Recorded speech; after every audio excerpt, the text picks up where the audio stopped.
So we've talked good movies, we've talked bad movies, but this is our movie today that is, some people consider it the greatest film ever made. They do, right? Even some legit film critics. I think if you look on IMDb's top 250, which is a ranking of every single person who ranks every movie on IMDb, this is, I think, second place, just underneath The Shawshank Redemption.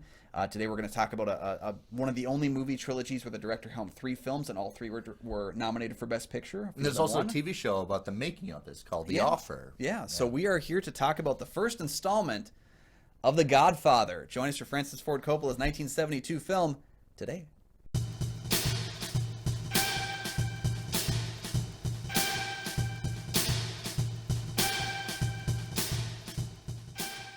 All right, welcome back to the show. I'm one of your hosts, Kyle Goethe from GoatFilmReviews.com. Hey, I'm Nick from the St. Paul Filmcast. Thanks for finding us. Thanks for watching. And for our loyal fans, thank you for continued support of the show. You can follow the show on Twitter and on Instagram. We do have a Patreon. Check that out for some great deals to tell us what movies we should do next. And what some movies, and we're going to eventually do our 1997 review. Eventually, Patreon members can check that out. Today, we're going to talk about what people consider the greatest movie of all time. It's 50 years old, came out in 1972. It's The Godfather. Yeah, so the Corleone crime family, led by Don Vito, runs a number of illegal activities throughout New York and the country. But Vito's one area he refuses to do business is drugs. When a powerful rival tries to court Vito into the drug game, the aging Godfather finds his family caught in an ever-building mob war that threatens to destroy the Corleone family. This is really weird because Kyle took film class too, and this was not in his film. This was required viewing for my film class, but not for you. Well, as I mentioned, I've mentioned to you previously, it's so weird. All my film classes in high school and a couple of my film classes in college were all genre-based. And it wasn't that I chose to watch horror movies. It's that I took, like in high school, I had a class called Film Studies. Just film studies, and it was all horror, and which was great for me because I walked in going like, "Wait, sorry what?" to laugh at the microphone. But then college was the same way, where it was like they almost picked a movie from every genre, and I think this one was in a spot taken by Double Indemnity because it was a crime movie. I was in college in the late '90s, and this one, it was one of the rare. We had a handful of movies we had to watch and then write a paper about, and this is one of them. And I wrote my paper that I view Godfather not, and everybody talks about it. It was about family, and crime family, like Fast and the Furious. But I saw it as more of a transition. Everybody has a transition. Even the small characters have a transition, and then of course overall Michael's transition. And I view this movie as more about transitionings than family. And it's a little bit different than a lot of other people take. And of course, the very obvious thing is it's about family, the core of it, family. I mean, this movie feels so much like all of these movies have felt like that line from the third Godfather. Every time I think I'm out, they pull me back in. Yeah. That is essentially Michael's struggle throughout the film. And I see it very much as a Michael-centric movie. I know we get Don Vito on the poster. We get Marlon Brando opening the film, getting a large number of the best That's what I scenes, talked about if in you my will. paper, like who is the legit Godfather in this? Yeah. And because at the end of the movie, Michael is legitimately a Godfather. Yeah. A part of me always looks back on this movie too and thinks about King Lear. And I know that King Lear is mostly about sons trying to kill their father and trying to take over things. Oh, Godfather. But this movie is very much about like the legacy left to me. Yeah, like and what is a legacy left by a man whose life is crime? He still has a realistic family. He still has everything on there. There's just this like ecosystem that's behind the closed doors. And I think the way that they view this guy, they never view any of these criminals in the the Vito and the whole family. Right, okay. The way they view the entire family is very much under the guise of they're doing bad things, but we always have respect for them as viewers. We always have respect for, even though they're breaking the law, we respect them as human beings, which is something you can't normally get away with criminals. So I mentioned a lot of times that Paramount Pictures, we talked about with the man who shot Liberty Valance, that Paramount Pictures had VistaVision. It was a marker. They made a lot of money in the late 50s with this new technology of making movies. And when VistaVision became obsolete, they were struggling. In the 60s, they were struggling financially. And with a couple legal lawsuits of trying to own distribution, and they lost. They had to pay court costs. They were struggling financially. They needed something to make a hit to continue to survive. And they knew that the Hollywood system of making like disaster movies, they didn't have the budget for that. They had to find something. They had to embrace the new Hollywood, the young kids like Spielberg, Scorsese, Bogdanovich, of making a movie of a new Hollywood, embracing it, have a new director and a fresh take. So they found this script, Mario Puzo. They were able to get the film rights pretty cheap because Mario had a gambling problem. It's always a problem when you're losing, right? When you're a gambler and you're winning, hey, it's not a problem. But when you're losing, then it's a problem. So they got the film rights pretty cheap. They found this script, and they needed a fresh director. And like New Hollywood is kind of like taking old concepts and bring them into new areas. Like The Last Picture Show, it's all about the 50s. Star Wars is Tony and the Pirates from the 30s reels and stuff like that. So New Hollywood and embracing. So Paramount was financially in a struggle, and they're transitioning. They used to be the big bully on the block. It's almost like a parallel. The story is almost parallel what happened to Paramount, as well as what's happening with the Corleones. They're big powerhouse, but they understand if they don't get in narcotics, they're dead. Yeah. And now people can get after them, which they never could before. Yeah, which is what's so great about that is we have Francis Ford Coppola, who's a Corman kid. Yeah. So many of these Corman kids that came out of Roger Corman's world went on to big and great things, and it's because they got their start in genre work. You know, he'd done Dementia and a couple other films that he'd worked on. There's a road movie he did before this with James Caan and I think Susan Knight, when James Caan plays a football player hitchhiking, and I think that's the movie that catapulted. It's a road movie. You want to check it out. I can't remember the name of it. I think it's called The Rain People or something like that. Comment that down below. I want to watch that. I think it's called The Rain People. Yeah, we have Francis Ford Coppola getting his break, much like a Peter Jackson did 20 years later, where like they got their break on this cinema piece instead of their like graphic, violent content piece. Yeah. And he viewed this film as very much a film about, like, again, I'm going to view these as heroes, if I will, you know, something that Tarantino would later do with like Reservoir Dogs and Pulp Fiction. We're going to make our bad guys look good. And I think that's what's really powerful. Which is really another difference between what we've seen from old movies of, like, from what Warner Brothers was doing in the 30s with, like, James Cagney films of Public Enemy and Little Caesar with Edward G. Robertson, these crime movies where they get really big and they're really crimes, but then they have the dynamic fall. Yeah, we don't get the fall till later. We don't get the fall till later. Something Marty Scorsese likes to do with his movies all the time. The crime story gets they get really powerful, then the collapse. We want to see them collapse. Yeah, and whereas this trilogy feels in parts like a rise and fall, this movie as itself kind of feels like a fall and rise. Almost like a stabilizing a little bit too, yeah. We get the first, I mean, watching this movie for the first time, we're going to get into spoilers here. It's a 50-year-old movie, deal with it. Marlon Brando, I thought he was dead 40 minutes into this thing. I was like, holy crap, like, he's dead. What's going to happen? That was the thing that shocked me the most, is not knowing all the intricate details, that this family basically falls into a war by having morals, which is weird for a crime family. And then they rise back out of it by basically sacrificing their son. I always got like the biblical parallel of, like, even though the choice is Michael's to make, he is a Jesus sacrificing himself to save his family in some ways, to save his people. What we could have done, you know, what I could have done, legitimately. Yeah, because he only makes this choice to protect his family, and he becomes a completely different person as we would follow on through the rest of this trilogy. He becomes a completely different person, sacrifices his. I don't really think he sacrifices his soul at this point, but he sacrifices his good nature and his heart. Yeah. You know. I read the book and also the movie, and they don't really hit you over the head with it, but it's almost a very sublimed text that Fredo is an illegitimate kid. It's almost like not Marlon Brando's or the Vito's kid. Okay. It's almost like, and everybody kind of knows it, and they kind of treat him like that. But it's not really it's not really outstated very much. But it's almost like maybe the mom had a kid outside of marriage. Yep. And Fredo's almost like the black sheep, almost like just a castaway. So they don't really say it out loud. But it's almost like it's implied. Yeah. And if somebody doesn't mention it to you, you don't really see it. But if somebody mentions it and you watch it again, you're like, oh yeah, you just go to Vegas and just leave us alone. Dump him off. He's kind of the screw up kid.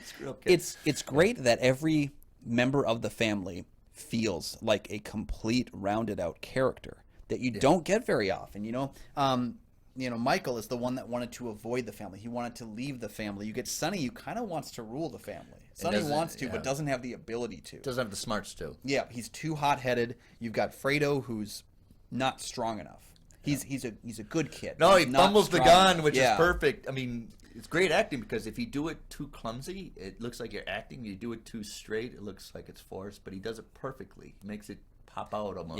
Yeah. He's incapable of just good kid can't Papa. do it though. Right. You know, feel sorry for him, like Papa. I just don't have the and doesn't have the ties to the family, perhaps because of his potential illegitimacy. Right. But you get that great scene where he says, you don't talk to Mo Green like that, and he defends Mo Green instead of defending the family, which is a very much not only a setup for where his character will go, but also a hint at basically like he's not prepared to take leadership of the family. And then you've got the daughter, who's the entire film is bookended by this marriage. The beginning of the film is the beginning of the marriage. The end of the film is the end. Very, very clearly the end of the marriage. Yeah, shut the door on it, right? The classic shut the door on.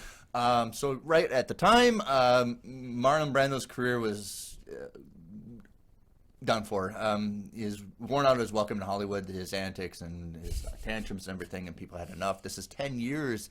This movie is 10 years after his own first and only directed movie from Paramount.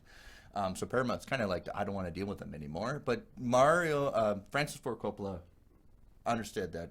I think we need somebody like this. And it's like just like Tarantino's rediscovering John Travolta. Marlon Brando didn't really go away. It's just people didn't really want to deal with it. They didn't want to deal with it anymore. But I think Coppola is an actor's director.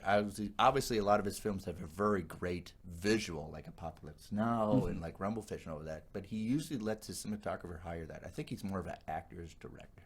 And the whole pitch he talked about in an interview in the Actor Studio, he went to Marlon Brando's house with a suitcase of props, talked about it with him. He goes, Marlon Brando already had long hair. He put it in a ponytail, and he had oranges to just have fun. And he cut up the oranges, put it in his mouth, and he's like, let's put that in the movie. So it's very much that pitch probably cemented him being part of the movie, of just being a director, just let him play a little bit. Well, I wonder if the orange thing that started with that was where it came from, the idea of like every time there's oranges on screen, something bad's gonna happen. That's the prevalent thing, is every time there's oranges on screen, something bad is gonna happen. Telltale, I wonder if that was created because of the interaction with him doing the orange thing that he ends up doing, or if it came later or before that and it just was incorporated. Marlon Brando, he was a great actor. I would never put him in a movie. And it's just because I have the principles that I don't want to hate my job. Because every story I've ever heard about working with Marlon Brando, I mean, you get the iconic stuff like him in Apocalypse Now, where he like showed up overweight, not knowing his lines. Even this film, I believe he had people holding cards so he could read them. They stapled him on to like Robert Duvall's just so he could speak his lines. He didn't want to remember them. There was the famous thing too about Godfather Part 2. There was going to be the film ends on a flashback of him coming through the door. He's not in that because he just didn't show up, and they decided we're going to shoot without him then. And so the whole thing is the movie ends with them being like, oh, Pop's here, and they run off screen, and it's like, yeah, okay. Or even The Island of Dr. Moreau, where the film is almost more notorious because of what happened behind the scenes than what actually took place on the movie. Him and Val. So it's an odd thing where like I wouldn't put him in my movies, but you can't deny his screen presence when he cares, when he's on point, even if he doesn't really do it well. No, you talk about when we do actors workshops of the reactionary, because people are saying lines to him, and we think it's kind of lazy. All you have to do is just react to him. But he understands the reserve for this Godfather. Just, I have to take this. Yep. Because I'm in power. And then he does that brushing, like thinking. Yeah. Which is a nice visual aspect. And I do like that it's a stray cat that he found on the lot. That it's a stray cat that the cat only liked Marlon. Yeah. And if you take the cat away from Marlon to do a take, the cat would get upset. So they just had him. Yep. But that boils down to, again, you can get away with that with having one of those kinds of people on your film set. But you can't have more than one. Yeah, you can't. Because I'm sure that he probably pushed a lot of days into overtime, meandering, mumbling, and just not all around caring. But then, like, he has these strokes of genius. He finds the cat. He puts it in the scene. I think he created the idea of putting the cotton in his cheeks. Of having a difficult time talking, so when he gets shot in the throat, it's even more... Exactly. Like, he came up with a lot of the elements that made his character work so well. It's just that I would have hated working with him. So I know. We always do that, because when I go grocery shopping with my wife, and I go, I'm going to pick up some fruit, and she, stop that. Oh, yeah. If you marry someone who's a fan of The Godfather, this is something you'll just have to put up with. My wife puts up with it. Your wife puts up with it. You do it at the grocery store. I'm going to pick up some fruit. Oh, yeah. I even quote it when I'm watching Fast and Furious. I'm like, you never go against the family. Yeah. And you go to get spaghetti at a restaurant, right? Yeah. Yeah. Another fun little fact, if you didn't know, and I think a lot of fans of Godfather knew, that when Michael commits the murders at the Italian restaurant and he leaves, I think Al Pacino forgot he's supposed to drop the gun, so he does it quickly. All right, I'm supposed to drop the gun. But then he bumps the camera. If you watch it again, he does bump the camera. But it's a mistake, and I think Francis is right. Keep it in. It fits for what the scene is. It's the turmoil. So you watch it again, the camera bumps, but then the music starts. It's almost like we're shaking up the dynamic here. Now everything is broken. Well, it goes back to sometimes the mistake is the take. Yes. When something like that happens, I look at not even just the bump itself, but the dropping, because I don't know if this scene was shot after the fact or before, but there's a setup for that too. That was shot, which is basically once you shoot, you place your arm down at your side and you let the gun slide down your pant leg so it doesn't make as much noise. Then people will still think you're armed. And I don't know if that scene was written and shot to set up the fact that he forgets to drop the gun and then kind of loses it, basically to showcase that Michael is ill-prepared for what he's done. Yeah, not prepared for what's going to come next. He's not practiced this in his head. Sonny can go in, boom, boom, drop, walk. He could do it, but Sonny is well known for doing it. People will expect that of him. Michael does it. He can get away with it a little bit easier because his face is not as well known. And so it adds to the character. It goes back to the Luca Brasi thing, too, where they hired a wrestler to play Luca Brasi, gave him his lines. He could not remember them, and he could not perform them. Says them out loud. So they wrote the whole scene and shot it where he's trying to remember his lines. It fits so well. And they put it in the movie. And again, it's all those things where the mistake makes the take. And then all you have to do is move around it. And that's the genius of someone like Francis Ford Coppola, is that there are many, many probably mistakes in his movies that are prevalent, but he knew how to finesse them in to make them more realistic, because people do make mistakes. And he does, this is great because you have a setting which is the wedding, beginning of the movie, so you understand characters without a lot of exposition, but you understand their dynamics in place and their interactions and who they are before you even settle down the story. Yep. Like a Kurosawa, you get your action out, then you settle the story, and I think Coppola and Spielberg realized that. They use that a lot of the movies. You get your action out first, and then you settle the story down, which is Star Wars uses and stuff like that. Well, Coppola's let's do the wedding. Music and everything and popping and the dynamics, but you watch the dynamics of characters, you realize who they are. Yeah, and you can see that with, Coppola and Lucas. You have very much children of Kurosawa. They even brought the film Kagemusha to America when no one else would pay to have it brought over. Like, they are children of Kurosawa in every way. When I first watched this movie, and I've been public about this, the first time I watched The Godfather, I thought it was okay. I didn't love it, and now I think it's a perfect movie. But when I first watched it, I didn't like the wedding scene at all because I didn't understand what its purpose was. But you get 30 minutes into this movie, that wedding scene comes to an end, you know every single character. Yes. You don't have to do another scene in the entire rest of the movie that's character development. You could just have action the next 2.5 hours, and you'd know every character exactly. The great thing is they give us these little moments the rest of the movie that just pad those character interactions. Yeah. Right, and it's a lot of character study, and that's why I think Francis is more of a actor's director. Mm-hmm. But I would understand this is actually really great writing. Okay. And this is really great dialogue. I'm not talking about the catchphrases. That's kind of lazy, and sometimes it's just the way things are, But the dialogue at the beginning of the movie of this guy's daughter got raped, but he doesn't say it out loud. This guy disgraced my daughter. Mm-hmm. So you use the dynamic of how you say it, trapped in that environment, and that's how they navigate to make it really good. The dialogue is good. Mm-hmm. That's what makes a good movie. Sometimes a great movie has memorable lines. Yep. This has many, just like Casablanca. This has many. Yeah, it's a movie that I don't know all the lines. Like, I haven't watched it enough in my life to memorize the 3-hour movie, but you could pick any line out of any part of this movie and read it, and I immediately am taken back to the scene it's in, and I'm immediately drawn into that world. It's full of scenes that... It's nothing personal. It's just business. Yeah. It's full of scenes, though, that feel like they could stand on their own. One of my favorite scenes in the movie is such a nothing scene. And it's the scene where Clemenza, Richard Castellano, is showing Michael how to make enough spaghetti sauce for the whole family as they're planning out their revenge.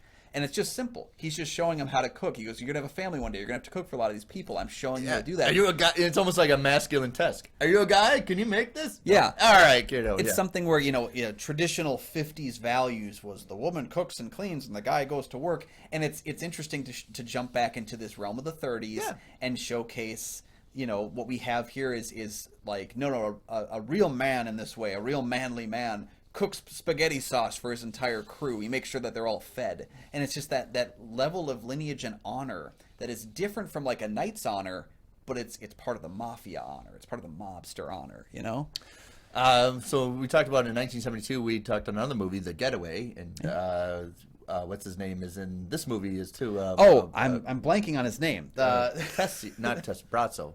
I'm blanking on it, but you'll know. Watch your episode on The Getaway. He was also in The Getaway, too. Yeah, he was great in that film, and I think what's funny is that he's got such a small character here, but he's so magnetic in both films as our guy that is pushing the family into a way, And then we got Sterling Hayden, who was accomplished noir from the 50s and 60s, and did Dr. Strangelove, and I liked him as the cop, but he does small gestures that make me convinced that he's such a cop, that frustrated reaction, just, Yep. just punch him in the face and leave him. And I think he's got one of the best death scenes in movie history because there's something about the way he works his jaw as he's dying that is one of the most disturbing things. Like he's been shot in the head and he's still going, and he's just like it's like he can't understand what's happening because how'd you do this? Obliterated, and he's just not prepped for what just took place. And it's really cool to watch. Because it's really graphic, even though it's not that graphic. But for a dynamic film, I like how it starts because it's the music, and then you cue just the dialogue, and you're like, this is the greatest movie ever, and it starts this way. We're talking about it starts with explosive action. Yep. But it starts just a subtle interview of guy petitioning the Godfather. Yep. And we get it from the Godfather's point of view. And it's very noir with the Venetian blinds and everything. But yes, I think it works. But it's a transition, right? We get the 30s and 40s, but all of a sudden we're bleeding a little bit into casino. Mm-hmm. So it's the transition of getting into Vegas, getting to dealings. And that's why I like it. It's still a transitional movie for me rather than family. When they going back to that opening scene, not just the characters, but the mythology. The Sicilian cannot refuse a favor on the day of his daughter's wedding is something I'd never heard of before. I think Family Guy made a joke about it once, but like that, I'd never really heard much more about it than that. It is a lot of mythology in that opening scene. And they do it with the sequel too. They have the birthday party at the opening of the film. It's like you get all the character development you need to catch us up to at that point. The actor we were talking about is El Lettieri, who was in The Getaway. He was Sollozzo in this film. I just wanted to make sure we got the name right for that. But great villain in both movies. He just gets a lot more to do in The Getaway, and he really chews on the scenery more. Whereas this movie, he's kind of, I want to say he's almost like he's the inciting character. He is the protagonist in many ways because he first makes the attempt to kill the Don and gets involved in this whole thing. Nothing would happen without his character, even though he has a very small role. So, right. And I think there's some videos like what really happened to Tesio at the end, but we could kind of tell that he's probably be sleeping in the fish. Yeah. So he signs his own death to explain how do you take care of things. Yep. Abe Vigoda has he's got, again, he's another presence for a small actor like that who doesn't have as many scenes in the film. He's also hold the distinction as one of the oldest guys to host SNL ever. But Abe Vigoda, he does a lot with a little bit of time, and it makes me sad that his character didn't return for the second film. But the Tesio's betrayal demonstrates why Michael becomes so rigid, because he can't trust anybody around him. Yep. And so that's what I said. I could never get that close to your father before, and look what I did. Yep. And that's the transition for me, is they have to figure out how to get back on top. Mm-hmm. And they have to use narcotics, and they have to use Vegas to do it. And, of course, they need to use the Frank Sinatra character as well. Yeah. Iconic moment with the horse head. There's no getting around that. Yeah. That's true. When you look at the differences, I think that's what makes The Godfather 2 really special, is that you can watch the differences between father and son playing out at the exact same time. Yeah. But you get that here, too. You see how they each react in situations. Brando's character, Don Vito, last scene he shares with Michael is one of him warning them, just saying, just so you know, they're going to come after you this way. And he gives him all the setup, and he's 100% right as to how it's going to play out because he's lived the life that he's lived. Yeah. And seeing how Michael takes it different, he's like, I'm not going to just sit down like you did. I'm not going to sue for peace. I'm going to finish the story. And he does. Yeah. And it's the true difference, and that's why I think he becomes a heartless man over the course of 3 hours. You know, because everybody around him he doesn't trust. Right? Yep. And then eventually he had to kick out Tom, but then he realized he needs him, and he brings him back in. Yep. They don't really say it out loud because if Tom, you're out, but then it's like shoot. but you understand why too, though. They mentioned early on that Tom is not a wartime consigliere, whereas Vito can be the wartime consigliere. He has faced war. Tom has not, and so it's one of those things. It's nothing personal. It's just business. I can't have you there doing this job. And that's what, again, it adds to the character arcs of like these interpersonal relationships that kind of push things, where The Godfather 2 then can pick up those pieces. And it's really cool seeing that this is the first or it's like a third of the book, really, you know, and they picked the right third to adapt, because I think if you put the elements that were in The Godfather 2 first, if you like tried to tell it chronologically, I don't think it would work nearly as well. We talked about in a previous episode how Event Horizon almost needs an explanationary story. Yep. Like they did for The Godfather, you need an explanationary kind of film that make sometimes people regard as better. Yep. Right. At the end, there's a movie where Richard Conte's character Bazzino falls down the steps. He's trickling down the steps, and I think that's an homage to James Cagney. I think did a movie. I can't remember if it's Public Enemy, where on all the steps of justice where he dies and he stumbles down. But of course, Richard Conte's character does it far more dynamic. Whoever that stunt guy is, hats off. You need an Oscar. That was a fall on some steps right there. That was some rough times. That's why I said they need a category in the Oscars for best stunts. They really do. Best stunt play, because these people really get acknowledged. Whoever did the fall down the steps, even if you're wearing pads, it still looks painful to me. Yeah. Well, side note, and that's a recognition to like the old Warren Brothers gangster movies of the dying on the Hall of Justice of. James Cagney did it before. Yeah, so close on the steps and yet so far. Yeah. Bring in the best stunt category, because everybody who argues and says that we don't need a best stunt category because we can't tell what's happening, I point visual effects at you. Visual effects are the same thing. It's all about faking something real. If you can do visual effects, you can do stunts. Anyway, dying on the steps like that and having that all set around the killing of the other families is all set around his first time as a godfather. It is, he's the official godfather. I love that contrast. I'm a good person. I reject Satan, but here I'm going to massacre. He's not carrying the sword, I guess, if you will. So he's just hiring the sword killers. But it's a great juxtaposition of his ascension to the role. He is now officially a Don. He is now a godfather. He now has people that he has to protect. He's in the role, and he's closing the books. And I really like that term, closing the books, that they use. And that's also, like, I wrote in my essay, and I remember that not only is he closing the books, but he also is severing all the ties of other people can get into the family. Yep. It's almost like he cut off all the leakage. Yep. Or the leaks and all the people that betrayed him. And this is my core, this is who I trust. I don't even trust my own wife, because that happened before. I can't have her in the room. That's where it comes down to, Vito's wife was not involved in the business. She never was. And Kay doesn't really want to be in this business, but she also feels like Michael I know would involve me. Yeah, Kay's almost like the character, like, just lie to me and I'll kind of, tell me all these wonderful things and I'll almost believe it. She wants to believe it. Just and that's why she's willing to put up with the fact he disappeared for several years. And then he came back for an entire year before talking to her. Oh, and he got married in that time. And then she blew up, and I'm still going to go with him? Oh, Kay, you can do better. I know. Yeah. My favorite scene will always be Talia Shire just throwing stuff. That's my favorite. Just wreck the room. I get to see Francis. Go over there and start throwing stuff. Yeah. Well, that goes back to what I talked about, where the film opens with this wedding of Talia Shire's character, and the film's final scenes also echo now the death of her husband, who has been after her the whole time.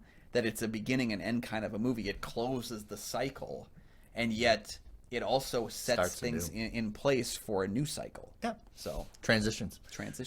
All right. Have you seen The Godfather? My God, you better. I really hope we didn't spoil the movie for you, but it's been out for 50 years. Go check it out. It'd be required film viewing in my film class if I was a film teacher. Yep. So I did an episode of one of my other shows, Goat's Rec Room, where I make recommendations, and I made this 5-minute long plead with people. Watch The Godfather, please. It is available on Paramount Plus. Watch it. Best gaffing you ever see in a film. Yeah. One of the best lit films ever. Yeah. No boom mics coming in. No mistakes like that. But the lighting is perfect.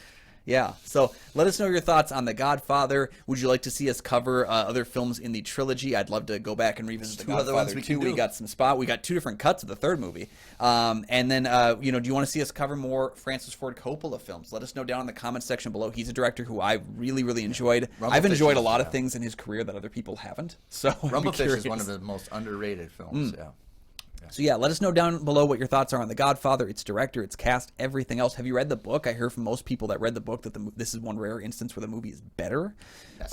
So let us know your thoughts on that. Yes, I agree. While you're down in the comments, don't forget to like and subscribe. They're 2 things that don't cost you a penny, but you can do them, and they help support our channel. We recently crossed 200 subscribers, so thank you guys for that. Yeah, thanks. And they also make sure you never miss an episode of the show. We got new episodes Mondays, Thursdays, and Saturdays. So lots of new stuff coming back to you this way. Make sure to check on the Patreon link down below. And thank you guys for joining us. You can find all my film reviews over at GoFilmReviews.com. I'm Nick from the St. Paul Filmcast, and I'm not gonna do a famous line from the movie. I just can't do it. Yeah.